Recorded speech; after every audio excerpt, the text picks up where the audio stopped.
ठीक है। Unpaid seller, right. Unpaid seller का मतलब मैंने क्या बताया था आपको लास्ट क्लास में? अनपेड सेलर यानी कि जिसने अपने प्रॉमिसेस या जो भी उनके पार्ट का था वो परफॉर्म कर चुके, लेकिन अभी तक उनको पेमेंट नहीं मिला है या फिर पार्ट पेमेंट मिला है, right. See the seller of goods is deemed to be unpaid within the meaning of this act। क्या क्या?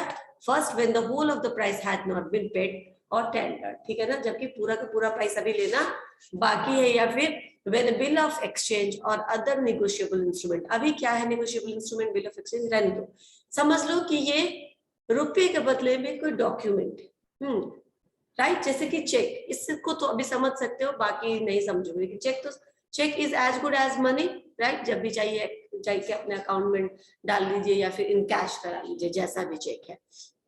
तो बिल ऑफ एक्सचेंज या फिर कोई दूसरा negotiable instrument had been received as conditional payment and the condition on which it was received has not been fulfilled। यानी कि आपको मैंने चेक दिया है लेकिन कहा है कि इसका पेमेंट आपको 2 महीने के बाद होगा, या फिर पूरा डिलीवरी हो जाने के बाद होगा, या फिर कोई और कंडीशन है जो अभी तक फुलफिल नहीं हुआ है। तो हमारे पास नेगोशिएबल इंस्ट्रूमेंट तो आ गया है, चेक तो आ गया है, लेकिन चेक कैसा है? पोस्ट डेटेड चेक है, यानी फ्यूचर में इन कैश होने वाला चेक है। तो अभी भी जो सेलर है वो तो अनपेड ही है, राइट। समझ में आया? क्योंकि वो फ्यूचर डेट को उसका पेमेंट ले सकता है। It was received and has not been fulfilled by reason of the dishonor of the instrument or otherwise। ठीक है, एक तो है कि आपको पोस्ट डेटेड चेक मिला है, पेमेंट अभी तक नहीं मिला है, तो आप अनपेड सेलर हो गए। दूसरा है कि आपको मिल गया है लेकिन आप जब इन कैश कराने जाते हैं, चेक दे दिया, सामान ले लिया, लेकिन जब वो इन कैश कराने गया तो उसको बैंक ने बोला कि हम आपको पेमेंट नहीं कर सकते, आपके खाते में इनसफिशिएंट फंड है, यानी जिस खाते से ये भेजा गया है चेक उसमें इतना पैसा नहीं है कि हम आपको पे कर सके। डिसऑनर्ड चेक, डिसऑनर्ड होने का मतलब है कि किसी ने अपने प्रॉमिसेस जो किया था, this is just like a promise ना, चेक इज प्रॉमिस टू पे, राइट। वो प्रॉमिस क्या हो गया? ब्रीच हो गया, ब्रेक हो गया। तो अगर कोई अपनी कही हुई प्रॉमिस को नहीं कीप करता है in case of negotiable instrument, तो वो डिसऑनर्ड माना जाता है, आपने अपनी बात का मान नहीं रखा, राइट। तो डिसऑनर्ड अगर हो गया वो चेक, तो भी सेलर अनपेड सेलर होगा, राइट। तो दोनों कंडीशन पता है, या तो पेमेंट पूरा बचा हुआ है या पार्ट बचा हुआ है, और जो दिया भी है हमने उसको नेगोशिएबल इंस्ट्रूमेंट, उसका पेमेंट उसको नहीं मिल पाया, तो वो अनपेड सेलर में आएगा, राइट। अब ऐसे राइट्स ऑफ अनपेड सेलर का बायर के अगेंस्ट क्या राइट्स है? ठीक है, अभी तक हमने जितने, मैंने लास्ट क्लास में बोला था कि जितने भी राइट्स हमने पढ़े हैं normally rights of a seller, वो सारे राइट्स हैं इनके पास। इसके अलावा कुछ एडिशनल राइट्स भी हैं, right. Like in a contract there is always a reciprocal promise. मालूम है आपको रेसिप्रोकल प्रॉमिस क्या क्या है? क्या क्या है? पेमेंट एंड डिलीवरी का, है ना। Payment and delivery is a reciprocal promises. Even in a contract of sale, both the buyer and the seller must perform their duties. And if the buyer does not pay the seller his due, यानी जो उसका बकाया रहता है, जो उसका पैसा बनता है, the seller becomes an unpaid seller, right? This means such unpaid seller has some rights against a buyer, यानी आपके अगेंस्ट उसके पास कुछ राइट होगा। चलो हम लोग सीधा चलते हैं क्या क्या राइट्स है। ओके, सूट फॉर प्राइस, यानी आप प्राइस के लिए उसको स्यू कर सकते हैं, ठीक है ना। Under the contract of sale, if the property of good is already pass, property of goods pass करने का मतलब ओनरशिप ऑलरेडी पास हो गया है from the seller to the buyer, but he refuses to pay for the goods, the seller becomes an unpaid seller. In such case the seller can sue the buyer for wrongfully refusing the payment। यानी अगर आप नहीं payment करने के लिए refuse कर रहे हैं, जो गलत कर रहे हैं, तो फिर वो आपको स्यू कर सकता है, ठीक है। बट से द सेल्स कॉन्ट्रैक्ट्स, बट ये रहने दो, the sale of contract says that the price will be paid at the latter date, यानी कि बाद में भी दिया जा सकता है प्राइस, है ना, as per the sales of contract। Credit payment या EMI पेमेंट भी होता है irrespective of the delivery of goods, ठीक है ना। आपने डिलीवरी ऑफ गुड्स कर भी दिया तो भी जरूरी नहीं कि उसी समय पेमेंट हो और तभी वो प्रॉपर कॉन्ट्रैक्ट ऑफ सेल्स हो, पेमेंट तो बाद में भी हो सकता है अगर प्राइस म्यूचुअली अग्रीड है तो। And on such a day if the buyer refuses to pay the, अगर फ्यूचर के किसी डेट पर पेमेंट करने का एग्रीमेंट है, राइट, और अगर फ्यूचर डेट पे जो भी 2 महीने का मैंने कहा था ना कि आपको क्रेडिट पीरियड मिला है, 2 महीने तक आप रख सकते हो, उसके बाद आपको पैसा पे बैक करना है। तब भी अगर बायर तब फ्यूचर डेट पे भी नहीं पे करता है तो उस केस में अगर रेसिप्रोकल है, तुरंत देना लेना ऑन द स्पॉट है, तो फिर स्यू कर सकता है नहीं पेमेंट करने के लिए, आपने ले लिया और पेमेंट नहीं दे रहे उसके लिए। लेकिन अगर फ्यूचर डेट में क्रेडिट पे इंस्टॉलमेंट में पहले से अग्री दे दिया गया है तो फिर किस डेट को वो मानेगा कि अब नहीं मुझे ये रिफ्यूज करे पे करने से, और तब जो डेट ड्यू रहता है जिस दिन को उनको पेमेंट पूरा कर देना होता है, तब भी अगर वो नहीं करते तो फिर वो अनपेड सेलर होगा और क्या कर सकता है, स्यू कर सकता है उस डेट को पेमेंट नहीं मिलने पर। राइट, समझ में आया? ठीक है, next point, sued for the damage of non acceptance। और किसके लिए वो sue कर सकता है? damages for non acceptance। we already know कि अगर wrongfully refuse कर रहा है as per the order, as per description deliver किया गया है goods को, लेकिन वो अब वो accept करने से refuse कर रहा है, the seller can sue the buyer for damages। इस नॉन एक्सेप्टेंस के कारण उसको जो भी डैमेज हो गया उसके लिए वो स्यू कर सकता है। ठीक है, इसमें बहुत ज्यादा अंदर में नहीं जाते। जैसे कि देखो 100 लीटर सॉफ्ट मिल्क, कभी हमारे यहाँ बहुत बड़ा कुछ काम होता है तो हम बहुत ज्यादा दूध पूरे गांव भर का दूध खरीद लेते हैं, राइट। ऐसे में हमने किसी को ऑर्डर दिया था कि हमको उस दिन 100 लीटर चाहिए, एंड ये अरेंज समहाउ, ठीक है ना, और फिर हमने उसको लेने से मना कर दिया कि हमने कहीं और से ले लिया, हमको उस दूध को फाड़ के रसगुल्ला बना था, हमने ऑलरेडी रसगुल्ला ही खरीद लिया, दूध नहीं चाहिए, तो क्या होगा, उसका वो दूध बर्बाद हो जाएगा। तो आपसे वो 100 लीटर ऑफ मिल्क का पूरा प्राइस ले सकता है, राइट, क्योंकि उसका तो वो ऐसा तो नहीं ना कि वो बेच लेगा या फिर वो रखने वाला चीज है जो पेरिशेबल नहीं है। तो फिर सर्कमस्टांसेस सिचुएशन पे डिपेंड करता है, लेकिन अगर उसका जितना भी नुकसान होगा आपकी वजह से वो आपको पे करना पड़ेगा, अदरवाइज वी कैन स्यू। यहाँ तक समझ में आ गया? वैसा ही जैसा अभी तक हम लोगों ने पढ़ा था, reputation of contract before due date. अच्छा, हमने आपको एंटिसिपेटरी ब्रीच के बारे में लास्ट क्लास में बताया था। क्या होता है एंटिसिपेटरी ब्रीच? समझ में आ रहा है? क्योंकि सब कुछ एक जैसा है, मैं बहुत ज्यादा इत्मीनान से नहीं, थोड़ा फास्ट जा रही हूँ, अगर कहीं कुछ पूछना हो तो पूछ लेना, राइट। एंटिसिपेटरी ब्रीच क्या था? कॉन्ट्रैक्ट मतलब कि ऐसे फ्यूचर में इस रिजनेबल डेट के अंदर ही मतलब कि वो ब्रीच हो जाता है, जबकि सेलर को सेलर को जबकि ये नहीं होता है कि वो मतलब कि टूटेगा, बट वो टूट जाता है। क्या हो जाए? डैमेज नहीं, ये नहीं बताया था मैंने संजली। अच्छा, आप लोगों में से कोई टाइप ट्राई करेंगे? ठीक है, पर फिर भी मैं और ज्यादा अच्छे से चाहती हूँ कोई बोले। एंटिसिपेटरी ब्रीच, एंटिसिपेटरी ब्रीच यानी कि 15 जुलाई तक आपको डिलीवरी दे देंगे। अब ये दोनों ही कर सकता है ये ब्रीच। अभी तो सेलर के लिए हम लोग पढ़ रहे हैं राइट्स, तो मान लो कि ठीक 15 जुलाई से पहले 14 को, 13 को, 12 को, 10 तारीख को buyer बोलता I don't need it and you have already started the process of delivery, production, whatever, to just fulfill the promises। तो उसने बोला कि अब हमें नहीं चाहिए। एंटिसिपेटरी ब्रीच यानी कि जो ड्यू डेट था उससे पहले अग्रिम, मैंने बताया था ना एंटिसिपेटरी मतलब यानी जो ड्यू डेट था उससे पहले जो चीज रेप्यूडिएट किया जाए, कैंसिल कर दिया गया ऑर्डर, एंड अगर बायर के पास है तो ऑर्डर ऑलरेडी, सेलर के पास है तो ऑलरेडी इन प्रोसेस, और अगर सेलर बोलता है कि हम नहीं दे पाएंगे तो बायर ने कहीं और इंतजाम नहीं किया तो वो भी इसको एंटिसिपेटरी ब्रीच उसके लिए हो गया। यानी ड्यू डेट से पहले दोनों पार्टी में से कोई भी अगर मना करता है एक्सेप्ट करने से चीज कि आप हमको नहीं चाहिए, तो उसको आप दो तरीके से, मैंने कहा था बायर के केस में वो ट्रीट कर सकता है। एक तो कि एंटिसिपेटरी ब्रीच, ठीक है, हम इसको ब्रीच ऑफ कॉन्ट्रैक्ट मानेंगे और डैमेजेस के लिए स्यू करेंगे, राइट। और दूसरा वो क्या कर सकता है, वो अभी भी उसको सबसिस्टिंग कॉन्ट्रैक्ट मान सकता है उस डेट आने तक जिस डेट को वो कॉन्ट्रैक्ट परफॉर्म करना है, और अगर सेलर चाहे तो वो उस डेट तक अपना परफॉर्म करके प्रॉमिसेस को, अपना पेमेंट लेके उस कॉन्ट्रैक्ट को एग्जीक्यूट कर सकता है। लेकिन अगर वो ऐसा नहीं करता, अगर वो कर देता है तो फिर किसी भी डैमेजेस के लिए बायर क्लेम नहीं कर सकता, लेकिन अगर वो नहीं कर पाता है then buyer can claim for the damages. दोनों कंडीशन है। सेम वे अगर बायर रिप्यूडिएट कर देता है कॉन्ट्रैक्ट को, तो क्या होगा? इफ बायर रिप्यूडिएट और cancel the contract before the date of delivery of the goods, the seller can still sue for damages. Seller क्या कर सकता है? डैमेजेस के लिए उसको स्यू कर सकता है। Such a contract is considered as rescinded contract, यानी ऑलरेडी कैंसल्ड या फिर अब इसमें कुछ रह नहीं गया, and so the seller can sue for the breach of contract. This is covered, आपको हमने एंटिसिपेटरी ब्रीच ऑफ कॉन्ट्रैक्ट बताया था, राइट। अब बायर के पास दो ऑप्शन है, सेलर के पास एक ही ऑप्शन है कि अगर आप कॉन्ट्रैक्ट के लिए वो मना, बायर के पास दोनों ऑप्शन पता है, सब्सिस्टिंग और एंटिसिपेटरी ब्रीच, दोनों कंडीशन वो अज्यूम कर सकता है और as per the assume condition वो एक्ट कर सकता है, राइट। लेकिन बायर क्या कर सकता है? अगर सेलर ने मना, बायर ने अगर मना कर दिया लेने से, तो सेलर क्या कर सकता है?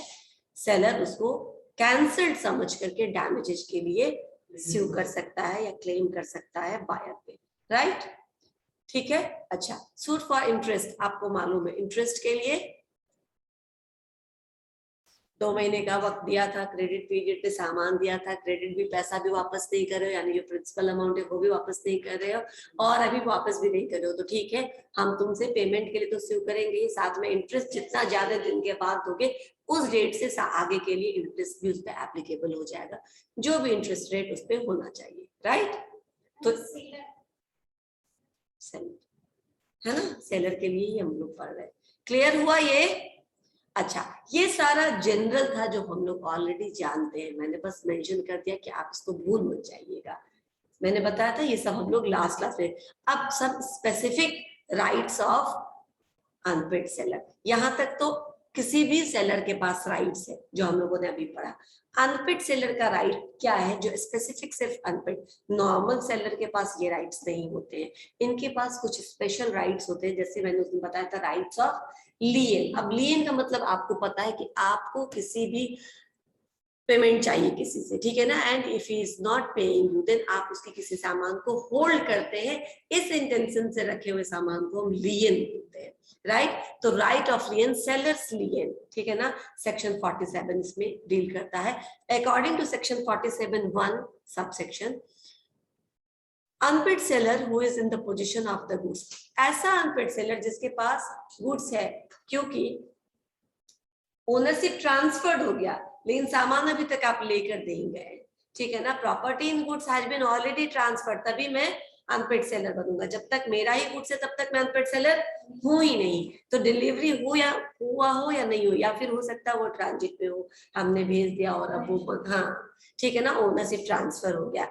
ऐसे केस में अगर सेलर के पास गुड्स है तो he can retain their position until payment, जब तक पेमेंट नहीं मिल सकता है तब तक वो डिलीवरी नहीं देगा। वो even if you are the owner, मैं इसे कहीं और बेच नहीं सकता हूँ लेकिन मैं अब आपको डिलीवर नहीं दूंगा जब तक मुझे आप पेमेंट नहीं कर देते हैं। समझ में आया? राइट ऑफ लियन को एक्सरसाइज करते थे, सामान को होल्ड करके रख सकता है। He sells the goods without any stipulation on credit. अब इस लियन में ये क्या क्या कर सकता है, देखो, रिटेन कर सकता है गुड्स को, ठीक है, यानी कि गुड्स को अगर मेरे पोजीशन में तो मैं होल्ड करूंगा, आपको नहीं दूंगा, राइट, क्योंकि आप मुझे पेमेंट नहीं दे रहे हो। अगर फिर भी पेमेंट नहीं दोगे तो मैं क्या कर सकता हूँ, यहाँ पे अनपेड सेलर के पास ये तीनों हक है, वो कर सकता है। He sells the good without any stipulation for credit, right, वो उस गुड्स को किसी और को भी बेच सकता है, ठीक है ना। अगर आपको नोटिस देने के बाद आपने पेमेंट नहीं किया तो वो उस गुड्स को किसी और को बेच सकता है। The goods are sold on credit but the credit term has expired. हमने आपको क्रेडिट पे दिया था लेकिन क्रेडिट का टर्म अब खत्म हो चुका है। द बायर बिकम्स इंसॉल्वेंट, या फिर बायर जब किस केस में बेच सकता है, जब बायर इंसॉल्वेंट हो गया, अब वो पेमेंट करने की कंडीशन में है ही नहीं, राइट। क्रेडिट पर दिया था आपको लेकिन क्रेडिट का ड्यूरेशन जो है, टेन्योर जो है वो ओवर हो चुका है, तो मैं वो सामान बेच सकता हूँ। And he sells the good without any stipulation of credit, हो सकता है कि कोई क्रेडिट स्टिपुलेशन नहीं हो, टाइम नहीं दिया गया हो और तब आप पेमेंट नहीं कर रहे हो तो भी वो बेच सकता है। कोई फिक्सेशन ऑफ क्रेडिट नहीं था, आपको दे देना था जल्दी ही, ठीक है ना, ऑन द स्पॉट ही पे करना था, आपने दे भी दिया चेक लेकिन पेमेंट नहीं हुआ। तो अगर आपका कुछ भी सामान मेरे पास बचा हुआ है, the same goods which has already been transferred, या फिर कोई और चीज, तो हम उस पर लियन का राइट एक्सरसाइज कर सकते हैं। ये तीनों पॉइंट क्लियर हुआ? ठीक है, नाउ सबसेक्शन 1 में ये था, subsection 2 specifies that unpaid seller can exercise his right of lien even if the goods are in position of the seller in any other capacity such as trustee, bailee और the buyer. क्योंकि जो seller है वो अब seller नहीं है ना, क्योंकि उसने क्या किया, वो गुड्स का ट्रांसफर तो कर चुका है, लेकिन हाँ हो सकता है उसके पास वो गुड्स किसी और रिश्ते से है, लाइक बेलमेंट के रिश्ते से है, ठीक है ना। मैं आता हूँ अपना सामान लेकर के, गाड़ी लेकर के और ले जाऊंगा, तब तक आप इसको सेफली रखिए। बेलमेंट हो गया ना, सेफ कस्टडी के पर्पज से रखा हुआ है। ट्रस्टी, आपको मैंने संभाल कर रखने की जिम्मेदारी दी है, ठीक है ना, बाद में मैं ले जाऊंगा, ठीक है ना, यूज नहीं करना, आप you can take care of my goods. या फिर बायर, ठीक है ना, बेली फॉर द बायर, आप बायर के लिए बेली हो सकते हैं उस समय, बायर के लिए ट्रस्टी हो सकते हैं आप उस समय।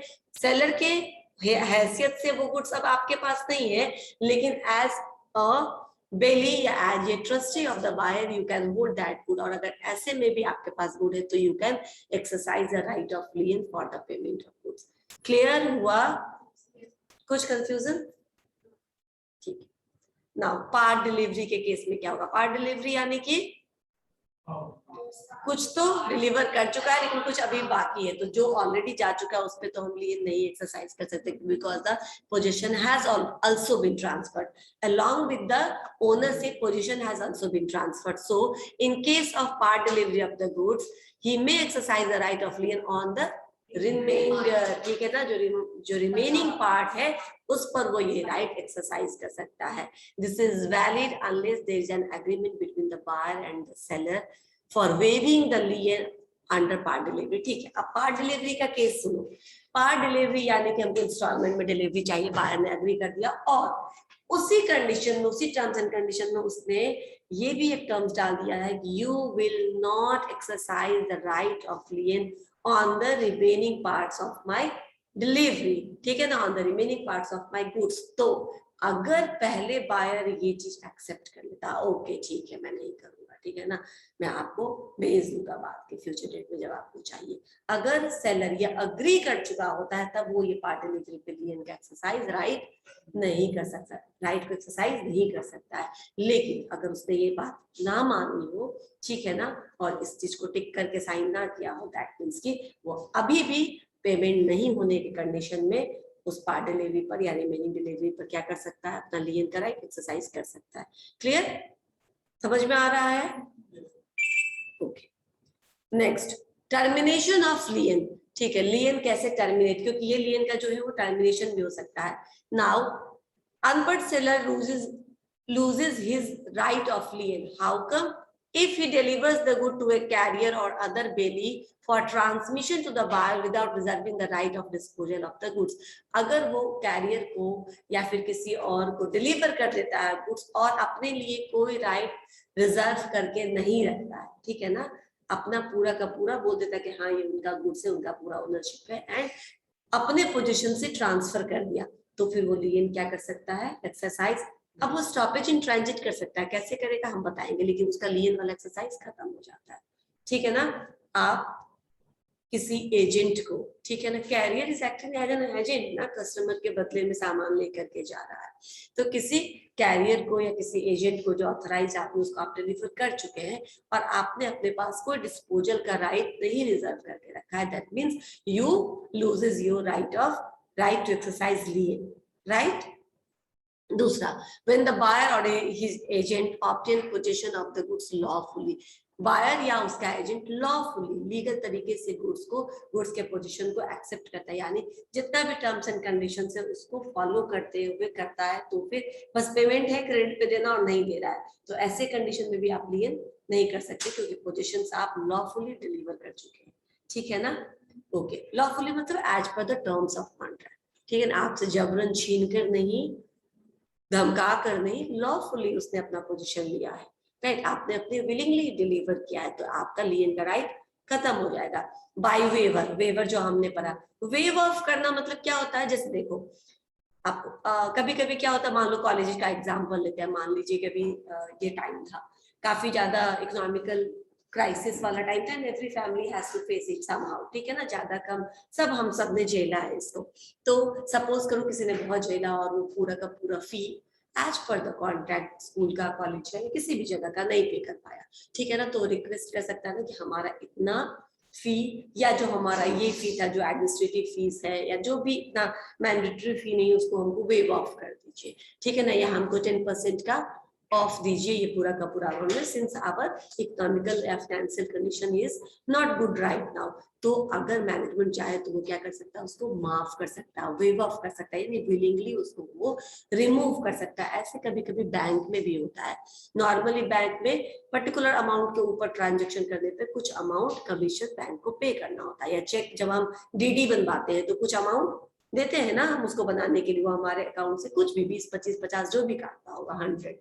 तो क्या होता है, अगर आप अच्छे कस्टमर उस बैंक को, तो कस्टमर बैंक ये चूज कर सकता है कि वो आपका ये 20 रुपया, 50 रुपया, 100 रुपया जो आपका कटने वाला उसको वेव ऑफ कर दे, यानी ना काटे, ठीक है ना, आपको उतने का लिबर्टी दे दे, छूट दे दे, ठीक है, डिस्काउंट दे दो। तो वेव ऑफ करने का मतलब विलिंगली जब हमने अपने किसी राइट का एक्सरसाइज नहीं किया, आपको माफ कर दिया, ठीक है ना। तो बाय वेवर मतलब if buyer agrees to leave this particular right of lien for the benefit of or for the convenience of the seller, right। तो अगर आपने अपनी मर्जी से वेव ऑफ कर दिया अपनी साइड को, तो भी क्या हो गया, टर्मिनेशन ऑफ लियन का राइट हो गया, है ना, राइट ऑफ लियन हो गया। क्लियर, यहां तक समझ में आया? आधा तो समझा था, लियन ऑलरेडी मालूम है। लियन कब कर सकते हैं, जब हमारे कस्टडी में है गुड्स, ठीक है ना, even if transfer of property हो गया, तो अब हमारे पास जो कस्टडी में है वो as a trustee, as a bailee ही होगा, राइट, ओनर तो है नहीं हम, हमारे कस्टडी में बचा हुआ है वो चीज, तो हम लियन एक्सरसाइज कर ले। लेकिन अगर उस पर रिमाइंडर अगर है तो आप रिमाइंडर अमाउंट पर कर सकते हैं लियन एक्सरसाइज। उस रिमेनिंग अमाउंट के लिए अगर आपने पहले से अग्रीमेंट नहीं कर लिया है कि मैं वेव ऑफ कर दूंगा, तो फिर आप नहीं कर पाएंगे। लेकिन अगर आपने किया है कि हम कर सकते हैं लियन एक्सरसाइज, ठीक है ना, यानी आपने पहले ही अग्रीमेंट नहीं किया है कि हम आपको छोड़ देंगे, छूट दे देंगे, तो फिर आप लियन कर सकते हैं। लेकिन अगर पहले आप प्रॉमिस कर चुके हैं बाहर को कि भाई तुम आराम से ले जाना, हम कभी हम नहीं रोकेंगे तुम्हारे लिए, राइट, तो फिर आप नहीं रोक सकते, ठीक है। जिसको हमने बाय वेवर कहा, ये अपनी इच्छा से छोड़ना वन ऑफ द राइट को, तो बाय वेवर, या फिर जब गुड्स बायर के पास लॉफुली पोजीशन में जा चुका है, या फिर जब आप उसके ट्रस्टी को या सॉरी जब करियर को जो ट्रांसफर के लिए गुड्स को जो भी है शिपमेंट वाला है, ट्रक वाला, उसको आप दे चुके हैं, तो फिर आप उस पर राइट ऑफ लियन एक्सरसाइज नहीं कर सकते। तो राइट ऑफ लियन नहीं एक्सरसाइज कर सकते हैं, वैसे गुड्स पे आप right of stoppage in transit कर सकते हैं, ठीक है। आ गया next point, right of stoppage in transit. Transit का मतलब आपको मालूम है क्या होता है? ट्रांजिट का मतलब रास्ते में है, रास्ते में है, वेरी गुड, अभी तक डिलीवर नहीं हुआ है, रास्ते में हम लोग ट्रांसफर कर रहे हैं। अब स्टॉपेज का मतलब क्या होता है? रोक देना, ठीक है ना। गुड्स हमारे वेयर हाउस से निकल चुका है, हमारे शॉप से निकल चुका है, लेकिन अभी तक आपके पास नहीं पहुंचा है। This right is an extension of the right of लियन। ये क्या है? राइट ऑफ लियन आपके हाथ से निकल चुका है, and now you can not exercise the right of लियन, और पेमेंट वो देने के लिए तैयार नहीं है। Now you have another right, right of stoppage in transit. The right of stoppage in transit means that an unpaid seller has the right to stop the goods while they are in transit, जब तक कि वो रास्ते में है। आप उसको regain position, वापस बुला करके उसको अपने पोजीशन में ले सकते हैं, and then retains them till he receives the full price, ठीक है ना। रास्ते में अगर कोई चीज है उसको फोन करके कैरियर को पूछ सकते हो, वापस बुला सकते हो, और तब तक अपने पास रख सकते हो जब तक कि पेमेंट ना मिल जाए, ठीक है। If an unpaid seller has parted with the position of the goods and the buyer becomes insolvent, ये किस कंडीशन में? अगर हमने डिलीवर कर चुका है लेकिन हमको पता चल गया कि क्या हो गया, जो बायर है वो इंसॉल्वेंट हो गया है, ठीक है ना। तो क्या करेंगे, हम उसको वापस बुला लेंगे, क्योंकि अब चला जाएगा तो हम पेमेंट ले नहीं सकते हैं। बायर को insolvents are not capable of entering into a contract, तो हम इंसॉल्वेंट को सीव कर नहीं पाएंगे। तो हम क्या कर सकते हैं, अपना लॉस को कम से कम करने के लिए भाई उसी को वापस ले आओ, सामान ही वापस ले आओ, राइट। पेमेंट तो नहीं करेगा और उसको सीव भी नहीं कर सकते क्योंकि वो किसी कॉन्ट्रैक्ट में जा नहीं सकता है, राइट। तो हम ये कर सकते हैं कि हम उसको वापस बुला करके स्टॉपेज इन ट्रांजिट कर सकते हैं, and then the seller can ask the carrier to return the goods back, ठीक है ना। This is subject for the provisions of the act, यानी उस एक्ट का जो प्रोविजंस है सेल ऑफ गुड्स एक्ट में, इसके हिसाब से ये क्या होता है, एप्लीकेबल होता है, ठीक है। नाउ ड्यूरेशन ऑफ ट्रांजिट, कब तक माना जाएगा कि गुड्स ट्रांजिट में ही, ठीक है ना, कब तक।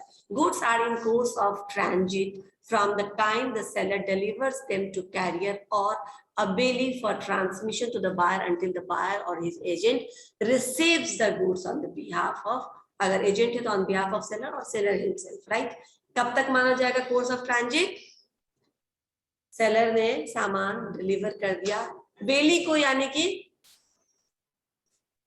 ठीक है, जब तक रिसीव नहीं। हाँ, मान लो ड्राइवर आया है, ठीक है ना, मालिक का ड्राइवर आया ले जाने के लिए, तो उसको बोल दिया भैया अच्छे से संभाल के ले जाना, जो भी इंस्ट्रक्शन देना है वो दे दिया, और वो उस समय बेली हो गया, ठीक है ना। अगर वो किसी कॉमर्शियल फ्रेट वाले को, गाड़ी वाले को, शिप वाले को हायर करता अपने सामान गुड्स करने के लिए, तो वो कैरियर, राइट, समझ में आ गया। तो वो बेली हो या कैरियर हो, जब हम उसको डिलीवर कर देते हैं, और ये चीज जब तक उसी के पास होता है, वो फर्दर डिलीवर ना कर दे सेलर के, बायर के एजेंट को या फिर बायर को, तब तक वो कहाँ माना जाएगा, during the course of transit, right. Now transit का एंड कैसे माना जाता है, some scenarios of the transit ending. चलो पहला केस क्या है, द बायर और हिज एजेंट ऑप्टेड, सिंपल है ये, ठीक है ना, बायर और his agent opted delivery before the goods reach the destination, in such case the transit ends once the delivery is opted. ठीक है, हमको यहाँ से बॉम्बे भेजना था सामान, लेकिन उन्होंने बीच में कोई एक जगह बताओ, एमपी का कोई स्टेशन आता है, राइट, ठीक है ना, वहां पे ही बायर के एजेंट ने सामान को ले लिया, एड्रेस पे भेजना था, but somehow buyer manages to send somebody to some midway, ठीक है ना, और वहीं पे आपने उसको डिलीवरी दे दिया, तो डेस्टिनेशन पे नहीं पहुंचाया गुड्स, लेकिन बायर के या बायर के ऑथराइज्ड एजेंट के पास पहुंच चुका, तो क्या हो जाएगा, अब ये ट्रांजिट में है, नहीं है, अब आप स्टॉपेज इन ट्रांजिट नहीं कर सकते। Clear, first point. Now second point, आप लोगों को समझ आ रहा है ऑनलाइन स्टूडेंट? Yes ma'am. क्या बोला मैंने भी, first point, duration seems to terminate, the duration of transit seems to be terminated when, first point क्या बोल रहा है, कोई भी बोलो ऑनलाइन में से, The buyer agent obedient delivery before क्या बोलो, such case the transit for delivery। हाँ, इसका मतलब क्या समझ में आया? मैम गुड्स को रिसीव करने से पहले अच्छा ठीक है, पहले- सचिन आप बताइए, नहीं ये नहीं है इसका मतलब, इसीलिए मैं बोलती हूँ कि ऑफलाइन भी ऑनलाइन भी हो तो थोड़ा अटेंटिव रहो, इसका मतलब ये नहीं था। सचिन आप बताइए क्या मतलब था इसका, सचिन फंस गया। गुड्स को डेस्टिनेशन में पहुंचने से पहले एजेंट के द्वारा ऑब्टेन कर लिया जाता है। वेरी गुड, शाबाश सचिन, तो फिर मुंह क्यों बनाया, इतने अच्छे से समझ गए थे तुम। यस, द बायर और his agent obtain delivery before the goods reach the destination, यानी कि ठीक है कहे गए जगह पे दिए गए एड्रेस पे सामान नहीं पहुंचा, लेकिन मिडवे ही उसको रिसीव कर लिया बायर ने या बायर के एजेंट ने, तो फिर वो ट्रांजिट में नहीं माना जाएगा, ठीक है ना, डिलीवर्ड माना जाएगा। नाउ क्लियर हुआ अब अब्दुल? Yes ma'am. ठीक है, अब नेक्स्ट पॉइंट सुनो, once the goods reach the destination and the carrier of bailey informs the buyer or his agent that he holds the good, then the transit ends, यानी कि ठीक है अभी तक बायर या एजेंट के पास पहुंचा नहीं है, लेकिन जो शिपमेंट वाला लेके गया था, जो ट्रक वाला लेके गया था, या जो ड्राइवर उनका लेकर के गया था एज ए बेली, उन्होंने इन्फॉर्म कर दिया कि मैं सामान लेकर के आ चुका हूँ और फलानी जगह पे अभी आया हुआ हूँ, 10 मिनट में आप यहाँ से पिक कर लीजिए या हम आकर के आपको वहां पे दे देते हैं, ठीक है ना। As soon as this information has been given to the buyer or his authorized agent, it is the end of transit, ठीक है ना, duration of transit will be ended. Clear? Third, जैसे कि मान लो एक्सपोर्ट इंपोर्ट पे हमने board वाले को दे दिया, वो जाकर के वहां ले गया और वहां पे जो क्लियरिंग एजेंट होता है, फॉरवर्डिंग एजेंट होता है, उसने फोन करके बोल दिया कि आपका शिपमेंट पहुंच चुका है, नंबर कंसाइनमेंट नंबर यस, आप आकर के रिसीव कर लीजिए। उसने रिसीव ना भी किया हो, ये इंफॉर्मेशन जा चुका है उसके पास, तो ये गुड्स ट्रांजिट में नहीं माना जाएगा। क्यों? क्योंकि कैरियर ने ऑलरेडी ये उसको इन्फॉर्म करके एक काम कर दिया, वो वापस आपको नहीं दे सकता, आपको अब वापस रिटर्न, आप बोलेंगे स्टॉपेज इन ट्रांजिट करो, वापस करो, वो नहीं कर पाएगा because he has already inform, तो अब उसका कमिटमेंट हो गया ना, राइट। नाउ थर्ड ये समझ में आया। Next, if the buyer refuses the goods, if the buyer refuses the goods and even the seller refuses to take them back, buyer भी बोलता है कि नहीं चाहिए goods और seller भी बोलता है कि हम आप वापस नहीं लेंगे, तो क्या माना जाएगा? goods are in transit. The transit is not an end. अभी भी उसको किसी एक किनारे पे तो जाना है, ठीक है ना, या तो बाहर ले ले या सेलर ले ले, कैरियर अपने पास रख के क्या करेगा, राइट, तो भी उसको ट्रांजिट में मानेंगे, ठीक है ना। See, if the buyer refuses to accept the good and seller also refuses to take them back, the transit is not end, क्योंकि transit तभी end होगा जब ये किसी दोनों एक में से एक पार्टी के पास चला जाएगा, ठीक है ना, या उनको वो एक्सेप्ट कर लेंगे उसका डिलीवरी। नाउ थर्ड, इन सब ट्रांजिट एंडिंग, तो ये जो कंडीशन है उसमें नहीं एंड होगा, राइट। यहाँ पे एंड, ये आपके लिए एक पॉइंट है जो समझ लीजिए कि इससे अब क्या होगा, तो वो अभी भी ट्रांजिट में है, 10 दिन तक भले ही कैरियर के पास वो सामान रह जाए, ना बायर लेके जाए ना सेलर उठा के जाए, वो 10 दिन ट्रांजिट का ही माना जाएगा, right. Okay, in some cases goods are delivered to a ship chartered by the buyer. अच्छा, चार्टर्ड बाय द बायर मतलब कि बायर का अपना, जैसे बोलते हैं प्राइवेट जेट, प्राइवेट कार, ठीक है ना, प्राइवेट बस, तो जो अपना उसका चार्टर्ड है, उसका शिप होता है ना, चार्टर्ड शिप है, or goods are delivered to the ship chartered by the buyer. Depending upon the case, it is determined that if the master is functioning as an agent or carrier of the goods. अच्छा, ठीक है। Owner कौन है? Chartered है, उसका अपना private ship है, right. अब प्राइवेट शिप को हमने दे दिया तो क्या माना जाएगा? अगर वो ओनर की तरह काम कर रहा है तो माना जाएगा कि ओनर को डिलीवर कर दिया, ठीक है। अगर वो कैरियर की तरह एक्ट कर रहा है, चार्टर्ड है लेकिन वो उनके लिए भी बिजनेस पर्पस से काम कर रहा है, तो कैरियर को अगर दिया तो फिर ये ट्रांजिट में माना जाएगा। अगर हमने आपको एज ए कैरियर वो शिपमेंट दिया है, ठीक है, उस चार्टर्ड शिप को, तो वो इन ट्रांजिट माना जाएगा। और अगर हमने ओनर को दिया है, राइट, वही चार्टर्ड शिप है लेकिन he is acting as an agent, ठीक है, एज एन ओनर, तो फिर क्या माना जाएगा कि ट्रांजिट में नहीं है, already transfer to the owner. समझ में? इसीलिए यहाँ लिखा गया है, now it depends upon the case या situations that whether that chartered ship is acting as a master यानी ओनर और acting as the carrier, right. अगर वो कैरियर के रूप में काम कर रहा है देन ट्रांजिट में है, अगर वो एजेंट या मास्टर के रूप में काम कर रहा है तो एंड हो गया। क्लियर? क्लियर? ठीक।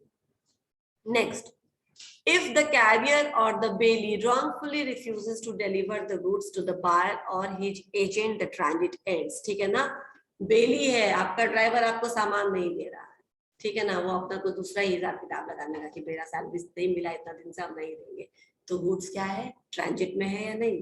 नहीं, तुम्हारा अपना अपॉइंट किया हुआ और जो एजेंट है या बेली है वो तुमको नहीं दे रहा है, इसमें हमारी क्या प्रॉब्लम है, ठीक है ना। इफ द कैरियर और बेली wrongfully refuses, उसको नहीं करना चाहिए था, लॉफुल नहीं है ये रिफ्यूजल, गलत तरीके से वो गलत कर रहा है, तो भी सेलर का पार्ट खत्म हो गया, सेलर ने ट्रांसफर कर दिया और ये रॉन्गफुल रिफ्यूजल के लिए वो रिस्पॉन्सिबल हो जाएगा, कोर्ट उससे रिकवर करेगी सामान, ना कि सेलर से, राइट। तो रॉन्गफुल रिफ्यूजल अगर करता है बेली या कैरियर तो भी वो ट्रांजिट एंड माना जाएगा, and then buyer can sue that carrier और bailee to recover the goods, right. Clear? ठीक है। अच्छा, अब मैम इससे पहले वाला है सब, इसके पहले वाला था, पढ़ो तुम। इन सम केसेस, हाँ, एक बार उसको रीड करो, मैं पढ़ा बताती हूँ। सचिन एक बार रीड करिए आपके सामने पॉइंट से। In some cases, goods are delivered to a ship chartered by the buyer. Depending on the case, it is determined that if the master is functioning as an agent or carrier of the goods. ठीक है, इसका क्या मतलब हुआ ये बताते हैं, मैं फिर से बताती हूँ सचिन। कुछ केसेस में जो गुड्स है, जो शिप है, ठीक है ना, जो जहाज है, चार्टर्ड शिप है। चार्टर्ड शिप का मतलब होता है कि जो ओनर है, जो शिप का ओनर है, वही क्या है, बायर भी है, राइट। उसके पर्सनल काम से वो चीज चल रहा है। चार्टर्ड बस होती है बहुत सारी कंपनीज के बाहर में चलती है, उससे सिर्फ उनके एम्प्लॉय आना जाना करते हैं, तो वो हुआ ना उनका अपना, ठीक है ना। तो अगर वो चार्टर्ड शिप है, अब यहाँ पे दो सिचुएशन होगा सचिन। अगर चार्टर्ड शिप को सेलर ने डिलीवर किया है गुड्स, ठीक है ना, तो वो केसेस पे डिपेंड करेगा, सिचुएशन पे डिपेंड करेगा कि इसको हम क्या माने, it is transfer to owner और it is transfer to carrier. तो अगर वो chartered ship acting as a master, ठीक है ना, वो साइन करता है and taking all the responsibility that I have received my goods on behalf of my owner. जब वो ship acting as a master या owner, then the transit ends, right, क्योंकि आपने जिसको देना था उसको गुड्स दे दिया, राइट। तो फिर ट्रांजिशन में नहीं माना जाएगा, the duration of transit ends है। लेकिन अगर वो बोलती है, वहां पे नहीं साइन करती है जहां पे as a owner, as a master receiving का सिग्नेचर वो दे, वो वहां पे साइन करती है where he is acting as a carrier, ठीक है ना। सिर्फ एक ट्रांसमिशन का जरिया है, सिर्फ एक सामान को ढोने का वो काम कर रहा है, even if the chartered ship, लेकिन he is acting as a carrier. तो फिर क्या माना जाएगा, goods are in transit, not the transit is completed. Clear Sachin? Yes, ma'am. ठीक है, यही मैंने बताया था। Now next, if a part delivery of the goods has been made and the unpaid seller stops the remaining goods in transit, ठीक है, part delivery किया गया है, part of the delivery has already been delivered to the buyer, लेकिन जो remaining goods है वो अभी भी है हमारे पास, तो हम क्या कर सकते हैं उस पे, part delivery पे भी हम then the transit ends for those goods, यानी कि अगर हम पार्ट डिलीवरी पे unpaid seller stops the remaining goods in transit, यानी जहां पहुंचा वहीं पे उसको रोक देते हैं और बोलते वापस ले आओ, तो क्या हो जाता है, डिलीवरी एंड्स हो जाता है। डिलीवरी एंड मतलब सॉरी, जो ट्रांजिशन का ड्यूरेशन है वो वहां पे खत्म माना जाएगा, क्योंकि अब ये किसके पास जा रहा है, ये वापस सेलर के पास जा रहा है। It is provided that there is no agreement to give up the position of all the goods. अच्छा, ये कब हो सकता है, even if it is the provision that this is provided that there is no agreement to give up the position of all the goods। अगर कोई ऐसा agreement नहीं है कि हम सारा गुड्स का पोजीशन छोड़ देंगे, ऐसा नहीं है, तो आप उसको वापस ले जाएंगे और वो जो ट्रांजिट का पीरियड है वो खत्म माना जाएगा, ठीक है ना। अब फर्दर जो कैरियर है वो आपके पास नहीं ले जा सकता उस सामान को, उसको वापस उसको रिटर्न नहीं करना है, तो ट्रांजिट एंड्स है, ठीक है ना। पार्ट डिलीवरी है, रिमेनिंग पार्ट पे स्टॉपेज इन ट्रांजिट एक्सरसाइज किया, तो क्या होगा, गुड्स को वापस से सेलर के पास पहुंचा देंगे। This is provided that there is no agreement, पहला कोई ऐसा एग्रीमेंट नहीं था कि आप गिव अप कर देंगे अपने सारे पोजीशन पे, तो भी आप ये काम कर सकते हैं। और ये कब कर सकते हैं, जब कस्टमर या बायर इंसॉल्वेंट हो जाता है, राइट, तो हम स्टॉपेज इन ट्रांजिट कर सकते हैं, आराम से अपना सामान वापस मंगा सकते हैं, ठीक है। हाउ स्टॉपेज इज अफेक्टेड, ठीक है, स्टॉपेज को कैसे हम इफेक्टिव बनाते हैं या कैसे वो इन्फ्लुएंशियल बन जाता है, ठीक है ना, कब से वो प्रभाव में आ जाता है, कैसे आ जाता है। There are two ways of stopping the transit of goods। पहला, the seller takes actual possession of the goods। Seller क्या करता है, ले लेता है, सेलर के पास वो वापस आ जाता है, तो stoppage in transit affected, right, implement हो जाता है। दूसरा कंडीशन है, if the goods are in possession of a carrier or bailey, then the seller gives a notice of stoppage to him। अगर वो मेरे पास नहीं है, कैरियर के पास है, बेली के पास, लेकिन मैंने उसको क्या किया, इन्फॉर्म कर दिया, नोटिफाई कर दिया गुड्स को स्टॉप करने के लिए, फर्दर डिलीवरी को रोक देने के लिए। On receiving the notice the carrier और bailee must redeliver the goods to the seller. इस तरीके का नोटिस मिल जाने के बाद आप इसको डिजोर्व करके वापस से बायर के पास ले जाइए, ये गलत होगा, ठीक है ना, ये नहीं होना चाहिए और ये गलत होगा, इसके लिए आपको कोर्ट डैमेजेस के लिए क्लेम करेगी। तो अगर आप ठीक रहना चाहते हैं तो कैरियर या बेली को क्या करना चाहिए, ये नोटिस रिसीव होते ही कि स्टॉपेज इन ट्रांजिट किया है सेलर ने, गुड्स को सेलर के पास वापस भेज देना चाहिए। And the seller bears the expenses of redelivery. इस समय डिलीवरी के एक्सपेंसेस कौन बियर करता था, नॉर्मली बायर, लेकिन जब सामान बायर नहीं ले रहा है या बायर के पास हम डिलीवर नहीं कर रहे हैं तो डिलीवरी का एक्सपेंसेस या री डिलीवरी का एक्सपेंसेस सेलर बियर करेगी। क्लियर, समझ में आया? इफेक्ट ऑफ स्टॉपेज, ये कैसे इन्फ्लुएंशियल होता है, ठीक है। इफेक्ट क्या है?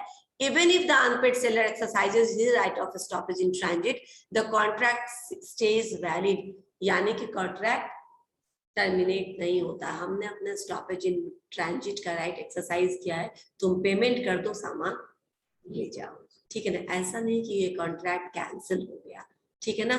Just the unpaid seller has exercised his right of stoppage in transit, the buyer can ask for delivery। अब ऐसे कंडीशन में भी बायर बोल सकता है कि ठीक है, मैंने आपको ऑनलाइन ट्रांसफर कर दिया, now you can resend my goods, ठीक है ना। और फिर वो गुड्स को वापस भेजा जा सकता है, ठीक है ना। So the last line says the buyer can ask for delivery of the goods after making the payment. जैसे ही वो स्टॉपेज इन ट्रांजिट के बाद पेमेंट कर देगा, वैसे ही क्या माना जाएगा कि गुड्स आप डिलीवर कर दीजिए, ठीक है ना। यानी कि cancellation of contract is not, stoppage transit is not the sign of cancellation of the contract, it's just holding out for the payment purpose, ठीक है। right of lien versus right of stoppage in transit, इसमें differences है, बस मुझे लगता है इसके बाद कुछ होगा नहीं है यार। तो ठीक है, इसको फिर हम नेक्स्ट क्लास में खत्म कर देंगे, ठीक है ना। अभी तुम लोगों के लिए थोड़ा ज्यादा हो सकता है। अच्छा, कोई ऐसा पॉइंट जो अभी नहीं समझ में आया हो? ऑनलाइन एंड ऑफलाइन में एक बार फिर से स्क्रॉल करती हूँ, देख के बताओ कि कोई ऐसा पॉइंट जो अभी फिर से समझना है, नहीं समझ में आया। इसमें कोई पॉइंट कि कब ट्रांजिट एंड माना जाएगा और कब नहीं माना जाएगा? हाँ, if the carrier or other bailee wrongfully refuses to deliver the goods to the buyer or his agent, the transit ends। ठीक है, मैं बताती हूँ। कैरियर का मतलब कौन हुआ? जिसको आपने ये जिम्मेदारी दी थी, किसी ट्रांसपोर्ट वाले को, ट्रक वाले को या फिर पिकअप वाले को आपने बोला है कि इस जगह से आपको सामान उठा करके डिलीवर कर देना। अब क्या है कि डिलीवर कर देना, उसने आपके बिहाफ पे लिया, ठीक है। अब वो बोल रहा है कि मैं नहीं दूंगा, 10,000 में बात किया था फ्रेट वाले से, लेकिन वो बोला 15,000 नहीं देंगे तब तक मैं आपका गुड्स डिलीवर नहीं करूंगा। तो क्या सेलर की जिम्मेदारी है इसमें? कुछ नहीं ना, क्योंकि सेलर ने तो उसको रखा भी नहीं, आपने भेजा अपने कैरियर को, ठीक है। तो अगर वो रॉन्गफुली, अब आपसे वो पैसे बढ़ा के आप बोले ठीक है मत दे, रखो अपने पास, ऐसे कंडीशन में भी सेलर के एंड से ट्रांजिट का ड्यूरेशन खत्म हो चुका है, क्योंकि he has already transferred the good। Carrier अब बदमाशी कर रहा है रॉन्गफुली, यानी उसको नहीं करना चाहिए, लॉफुल नहीं है, लेकिन वो अब आपको ब्लैकमेल कर रहा है, बोल रहा 5,000 और दोगे, 15,000 के अलावा तब हम आपको ट्रांसफर करेंगे। तो ट्रांजिट एंड माना जाएगा, क्योंकि सेलर और बायर का अपना कॉन्ट्रैक्ट खत्म हो चुका है, उसने ऑलरेडी ट्रांसफर कर दिया है।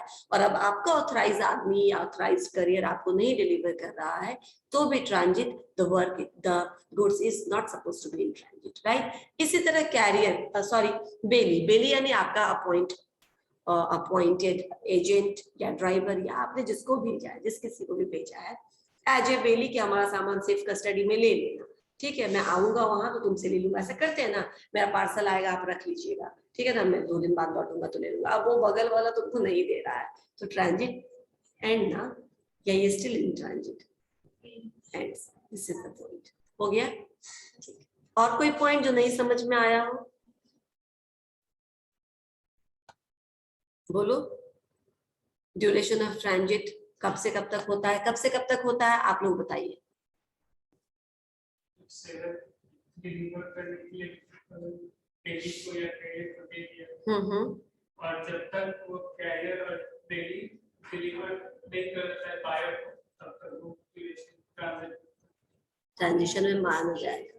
लेकिन एक और बात थी आगे जो हमने पढ़ा था कि यानी कि हमारे पास गुड्स नहीं है, तुम्हारे पास गुड्स नहीं, बीच में किसी के पास है, तो वो इन ट्रांजिट माना जाएगा, राइट। लेकिन उस बीच वाले ने तुमको बोल दिया, तुम बायर हो, तुमको बोल दिया कि सामान हमारा आ चुका है, आप सामने आकर के रिसीव कर लीजिए, राइट। तो फिर वो ट्रांजिट एंड फिर वापस में उस पर स्टॉपेज इन ट्रांजिट एक्सरसाइज नहीं कर सकती हो। Since we can not, the buyer seller cannot exercise stoppage in transit and lien now, that's why to define that what is what is the duration of transit is necessary, है ना, क्योंकि आपको पता रहेगा कि कौन से ड्यूरेशन को हम ट्रांजिट मानेंगे, तभी तो आप उतने ही बीच में स्टॉपेज इन ट्रांजिट को एक्सरसाइज कर सकते हैं ना. Once it ends you can not exercise even that. Right. ये एक्सटेंशन ऑफ लियन है. Right, extension of lien. आपके जब अधिकार क्षेत्र में, आपके पोजीशन में नहीं सामान बचा तो आप क्या करिए, आप एक्सरसाइज करिए स्टॉपेज इन ट्रांजिट का. लेकिन ट्रांजिट भी खत्म हो चुका है तो फिर there is no right of lien, there is no right of stoppage in transit. Clear? इसीलिए इस चीज को डिफाइन करना जरूरी था. और कुछ टर्मिनेशन ऑफ लियन क्लियर है? चलो ठीक है, सब कुछ क्लियर है. अटेंडेंस बना लेते हैं. अगर कुछ डाउट हो या आगे पढ़ना हो, if you can take it, ठीक है ना, तो मैं थोड़ा आगे और पढ़ा सकती हूँ. बोलो जल्दी. श्वेस बोले. हाँ क्या? वेवर. वेवर नहीं समझ में आया? किसको समझ में आया? कौन समझा सकता है? बताओ. वेव का मतलब मैंने बताओ. यस श्वेस. रिक्वेस्ट करते हैं कि कुछ अमाउंट लेस कर दें, वो वेव ऑफ करने का मतलब है कि मैंने अपनी इच्छा से अपने किसी अधिकार को बोला कि मैं छोड़ता हूँ इस अधिकार को. ठीक है ना? हाँ.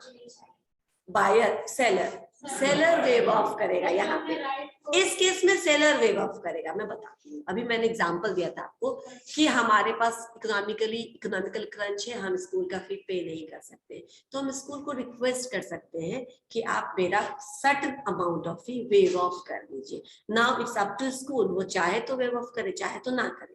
अगर वो नहीं करेगा तो पूरा पेमेंट करना पड़ेगा. अगर वो आपका 10%, 5%, 20% वेव ऑफ कर देता है तो वेव ऑफ कर दिया उसने. अपनी इच्छा से अपने हक के उस अमाउंट को क्या क्या छोड़ दिया, डिस्काउंट दे दिया, तुमको लिबर्टी दी. ठीक है ना, तुमको फ्रीडम दिया. इसी तरह मैंने बैंक का एग्जांपल दिया कि बैंक भी अपने अच्छे कस्टमर से हर चीज पर फी नहीं लेता है, तो क्या करता है, वो अपनी इच्छा से आपको वेव ऑफ कर देता है. ठीक है ना, वो चार्जेस छोड़ देता है आप पे. Now buyer and seller parties of the contract. यहाँ पे सेलर अपनी इच्छा से वेव ऑफ कर दे. अरे भाई, सेलर बोले भाई तुम रोक लोगे अगर हम पेमेंट नहीं दे पाए तो, वो डर है. ठीक है ना, चलो साइन कर दिया ये. ठीक है ना, मैं नहीं वेव ऑफ, मैं अपना राइट ऑफ लियन नहीं एक्सरसाइज करूंगा तुम्हारे remaining part of the goods में. अगर ये अपनी इच्छा से सेलर छोड़ देता है, ठीक है ना, ये हक, ठीक है ना, कि मैं राइट ऑफ लियन नहीं एक्सरसाइज करूंगा, देन उसके बाद पेमेंट नहीं भी मिलता है आपको, तो भी आप राइट ऑफ लियन एक्सरसाइज नहीं कर सकते, because you have done terminated the right of lien through waiving off. Willingly you waived off that particular right. समझ में आया? मैंने आपने उसको छोड़ दिया, जाने दिया. समझ में आया? ठीक है. और कोई और कुछ पॉइंट? ऑनलाइन स्टूडेंट सचिन सोच रहा है जल्दी खत्म हो. और No, कुछ? No, तो फिर पूछो कुछ, अगर कुछ भी पूछना है जहां नहीं समझ में आया हो. हम उसके लिए पहले रिपीट करना पड़ेगा ना एक बार. हाँ, तो मैं स्क्रॉल कर रही हूँ ना, देखो स्क्रॉल कर रही हूँ. अगर कोई पॉइंट लगता है कि नहीं समझ में आया, इतना ही है. इसके बाद तो तुम लोग को सब मालूम ही है, क्योंकि जो नॉर्मल राइट्स ऑफ सेलर हमने शुरू के 4 पॉइंट बताए, दैट अप्लाइज एनीवेयर. ठीक है. अनपेड सेलर को, अच्छा ठीक है, अब मैं इसको बंद करती हूँ. अब मैं आप लोगों से पूछती हूँ, अनपेड सेलर के पास क्या एक्स्ट्रा राइट्स है?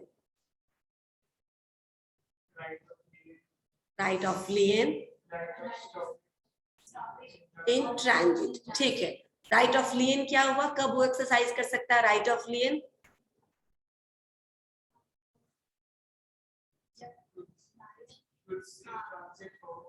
क्या पार्ट के लिए भी हो, अगर कुछ आधा पार्ट सेलर के पास हो, तो वो राइट्स ऑफ लियन यूज कर सकता है.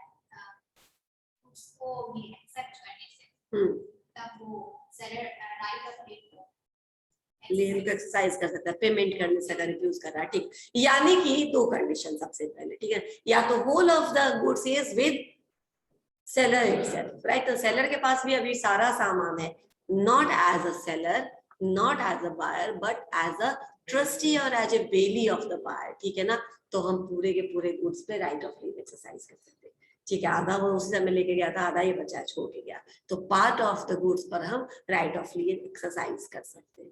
ठीक है. नाउ अगर वेव ऑफ कर दिया तो हम किसी भी सर्कमस्टांसेस में नहीं कर सकते। पहले ही सेलर ने वेव ऑफ कर दिया आपने इस राइट को, यानी छोड़ दिया इस राइट को, तो हम नहीं कर सकते।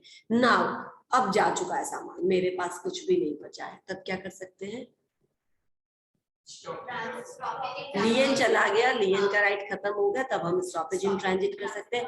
अब ये stoppage in transit just the extension of लियन, ठीक है ना? लियन के समय में तुम्हारे पास था नहीं है तो क्या करोगे? स्टॉपेज इन ट्रांजिट कर लो। स्टॉपेज इन ट्रांजिट के लिए क्या होना चाहिए? जब बायर पेमेंट नहीं करने के लिए तैयार हो या फिर बायर इंसॉल्वेंट हो गया हो, तो आप स्टॉपेज करके वापस उसको मंगा सकते हैं, ठीक है ना? और रख सकते हैं तब तक जब तक कि पेमेंट ना मिले। Yes, after the payment, once it is already transferred to the, payment के लिए तो ये सब कर रहे हैं, पेमेंट दे ही नहीं रहा है वो, स्टॉपेज इन ट्रांजिट कर लिया। लेकिन already if the goods have been delivered to the buyer, फिर आप दोनों में से कुछ नहीं कर सकते। तब आप क्या कर सकते हैं बताइए? दिमाग में एक क्वेश्चन आता है ना, कब बताया? मैं बताती हूँ। मैंने ये बताया कि स्टॉपेज इन ट्रांजिट का जो अफेक्ट होगा कॉन्ट्रैक्ट पे, वो ये नहीं होगा कि कॉन्ट्रैक्ट हैज बीन कैंसल्ड, ठीक है ना? वो ये नहीं होगा। It means that the contract has been stopped by the date the seller receives the payment, right? As soon as the sellers receive the payment, the buyer can ask for the delivery and he has to deliver the stopped good. Right?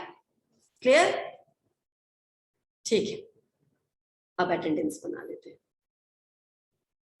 Sachin,